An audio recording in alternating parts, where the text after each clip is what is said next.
Greetings, Commanders! My name is Beck, and today we'll be taking a sneak peek look at content being released next week in Update 70, Symbiosis.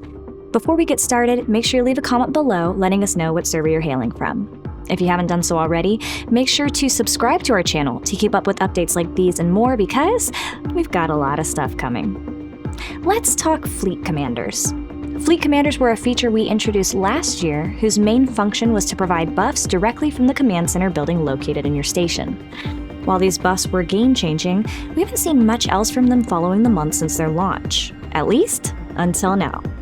For a while, our team has been hearing feedback about pouring into and iterating this feature, and we're happy to introduce these updates as well as a new Fleet Commander this month. One piece of feedback we received was around how recent Fleet Commander buffs just weren't quite getting it.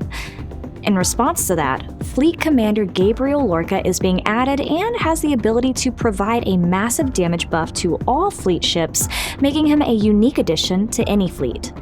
This ability is unlocked at level 5 under the combat tree, and the cooldown in between the active time can be decreased through Fleet Commander upgrades. Lorca will have a selection of abilities, marking him as a jack-of-all-trades addition to the roster. In addition to a new slot for Fleet Commanders, there will now be a new icon with the Active Ability button.